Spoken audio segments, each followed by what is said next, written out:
Assure Star Goddess. So I got a topic request, a video topic request from someone. You know who you are, just in the comments say, hey, that was me. So she suggested do a video about if you do magic on people, does it work on them if they don't believe in magic? Like, you know, if you cast a spell on someone and they don't believe in any of this stuff, is it going to work on them?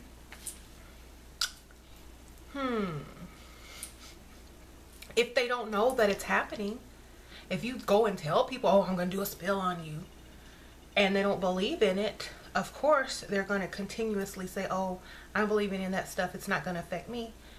But if you don't tell them that you're doing spells on them, they're not going to know. And whatever starts to happen, they don't have any control over. Okay, so this is one of the problems that witches have.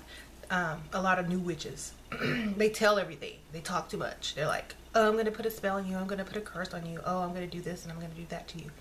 Why would you tell somebody you're going to do something to them? It doesn't make any sense. Okay, because then they can come and do something back. Or, you know, they said the best magicians, the best witches are the ones that are unseen. Okay, I'm just trying to tell y'all. So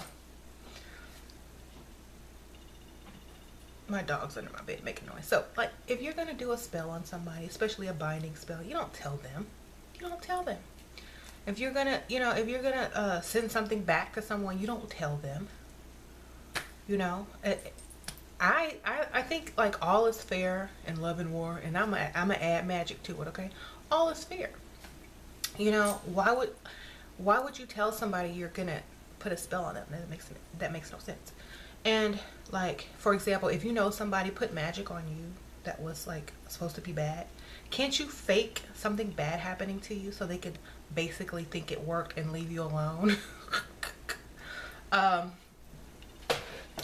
This is the strategy, you guys. But ego gets in the way. Oh, I'm not gonna let them have the satisfaction to know that they did something to me. Just like, oh my god, you know, you can just do it like a joke. Like, oh my god, make a little video. Oh my god, that spell someone put on me really got me. I've been feeling so bad all day. Oh my god, whoever put that spell on me, y'all, please take it off. You know,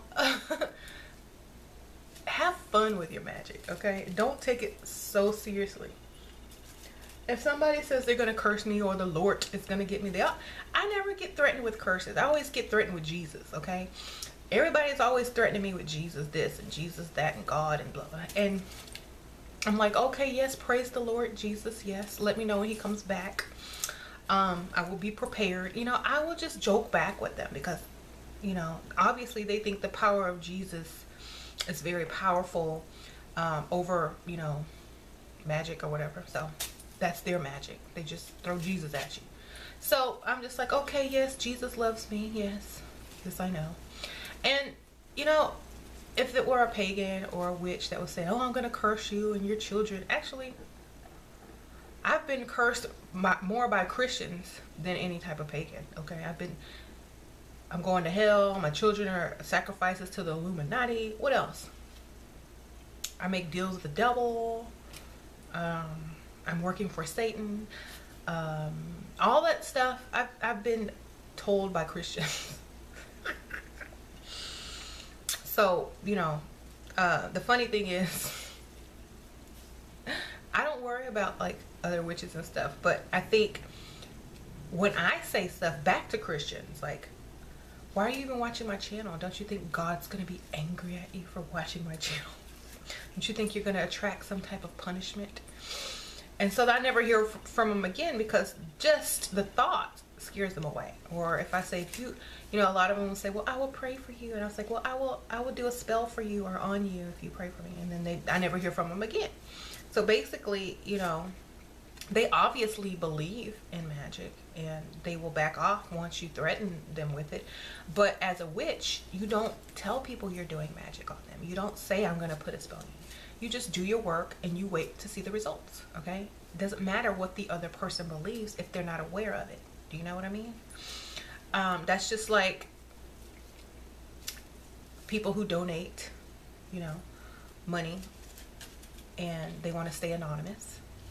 They don't reap any benefit from it but, you know, the satisfaction. You know, if you see your spell working on someone who's a non-believer, and you see their life turning upside down and they just have no clue why, or you see their life flourishing because you did a good luck spell for them and they didn't even know, you know, you can say, oh yeah, well I helped that, you know, you can believe that. But if you're going to tell them, hey, look, I'm going to put a spell on you so your life will improve, and they say, well, I don't really believe in any of that.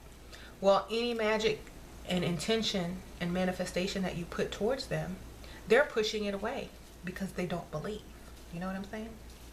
So if you did put a spell on a person who didn't believe, and you told them, and they say, well, I don't believe any of that stuff anyway, so you could put any type of spell on me, I don't care. It's not going to work on them because you told them, and now they have their defenses up. Okay? Now they have whatever protection that they do up. Now they're looking for, they're laughing at you, making a mockery of you and saying, I don't believe in that, you know, don't waste your time, whatever. It's the same thing as when a Christian says Jesus is going to get you, or God is not happy, or you're going to hell. It's the same thing. You put up this wall and you laugh and make a mockery of it, and you don't take it seriously, you know. So it's all in your mind. It's all mental. So don't tell people what you're doing. Just do it and wait for the results. The less a person knows, the better. Everybody knows that. So, like a lot of people that come to me, like for readings and stuff, they say, well, I've been cursed. I know I've been cursed. This person is, you know, a lot of people think that they've been cursed, or there's a generational curse on their family and all that kind of stuff. And a lot of people really believe that it's all fear-based and belief. It's about belief. Like, if your grandma has had a bad life, your mom had a bad life, now you're having a bad life, obviously you're going to say, well, there must have been some curse somewhere because none of my family can do well.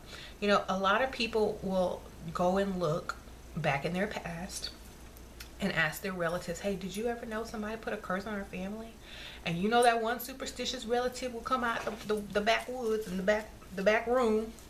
Oh yeah, and it'll be somebody's aunt or grandmother, or you know, oh yeah, it was grandma, my sister, she used to do that hoodoo, yeah, and she stole this man's she stole this lady's man one day, and that lady was a witch, and she put something on us. Yeah, she put something on our family, you know. And then when you hear that, you're going to start believing it, and you're going to start attracting bad things because now you feel like you're cursed. So bad things are supposed to happen to you. Therefore, you're going to start attracting bad things, you know. And they're going to be like, it's a family curse, and you're going to pass that curse on to your child, because now when bad stuff starts happening to your child, they're going to say it's the family curse. You know, it's the family curse. If y'all watched, you know, that Practical Magic movie where they said, oh, it's a family curse, all the men die. And then at the end she said, well, our love is stronger than that curse. We can break that curse. You know, we're stronger than that curse, you know, our beliefs. So you have, either you're being affected by something or you are the cause of something, okay? That's just universal law. Either you're going to accept it and be the effect, or you're going to not accept it and become the cause of something new, you know? So, yes, magic can affect you, even if you don't believe in it, if you don't know about it. If you know about it, you can combat it and say, no, I don't believe in any of that stuff, so whatever. But in your subconscious mind, there's a small chance or thought that it could be real. So you're always going to have your eye open, you know. And that's how a lot of people become believers, because, oh, I don't believe in any of this stuff, and then they'll see something strange happen, or they'll hear something, or see a sign, or start having paranormal activity in their house, and then they're a believer. Okay, so it's all about planting as well. You plant something in someone's head, or society has already planted in people's head that magic could possibly be real. So even if they say, I don't believe, there's still a little bit in their mind, in their subconscious mind, that believes. So, you know, it's more powerful if you don't tell them, because then they're not looking for something, and then they're not trying to counteract it. But if you tell them, it can still, you know, it can still have an effect on them, but not as much. Okay, so I hope this was helpful, and I hope this answered that question. I've had people, like I said, tell me, oh, what I'm doing isn't real, blah blah blah blah blah, magic is fake, and then manifesting and all that kind of stuff is a crock. And then I show them my successes, the things that I've manifested in my life, and all of a sudden I made a deal with the devil. So you can't win for losing. You can't lose. You know, you can't lose if you manifest. But if other people don't believe in it, they're going to find something else to justify what has happened. They're going to use something else in their mind. Oh, that was you sold your children to the Illuminati. Oh, I just can't have the resources or whatever to, you know, have something nice. I have to sell stuff to the Illuminati. What are you trying to say? You know, that's what they say the same thing about all these like very high profile musicians and entertainers. Oh, they sold their soul to the devil. They just can't be talented. You know, so it's funny. They always want to say you did something or that, but really you were just working. You were just working. They didn't see you working. They didn't see you putting in all the effort. They didn't see you doing this. They just saw bits and pieces of it and it made it look very easy. But they didn't see what went into it. Okay, so obviously it's the devil. But yes, make sure if you're going to cast spells on a non-believer, you don't tell them a thing. Okay, it's more for your own enjoyment or for your own satisfaction. It's not maybe after the fact. This is when I would do it, because you know I'm a little sneaky. Maybe after the fact that something bad has happened and you want to rub it in their face, all you got to do is like, well, you know that bad thing that happened to you, you know, I've been doing some work on you, you know, I know you don't believe, but maybe you will now, and you'll watch what you do. You know, that will be the spark to making them believe. Just like on the skeleton key, that lady said, oh, you have to believe and for it to work.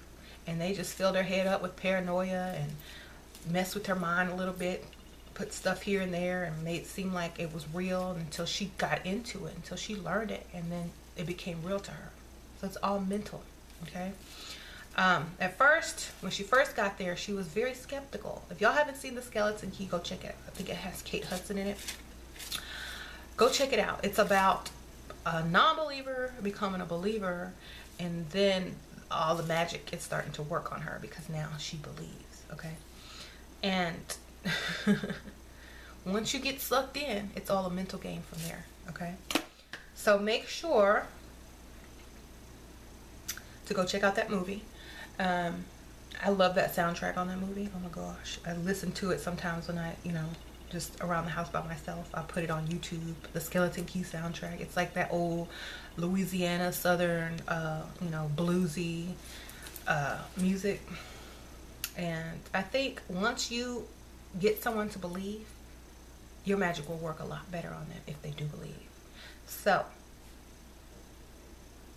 you kind of gotta like do little bits and pieces. Talk about how your magic works around this person if you want them to become a believer. And don't try to push it on them, because that's the first thing that believers, like non-believers, will dismiss. If you try to push something on someone, they're gonna be like, oh, you're full of it. Just like, you know what, I did this spell the other day and it worked so fast. Just tell it like it's just part of your life. And then they'll be like, I don't believe any of that crap, but hey, if it's gonna work, maybe I'll try it. Maybe I should believe it. You know, if you're trying to push something on someone, it's like, why are they pushing this on me? Why are they trying to tell me this? Is this, you know, they're gonna reject it. So if you just talk about it like nonchalant, like, oh yeah, I do spells all the time. That's why my husband is so good. You know, he's under my spell. And just leave it as a mystery. And then they'll be like, huh? They'll start asking questions. And once you get them to believe, then they're in. Okay, I'll see y'all later. Oh, sorry you guys. I don't know why I'm playing with this fan. This is not really was a planned prop, but how y'all know?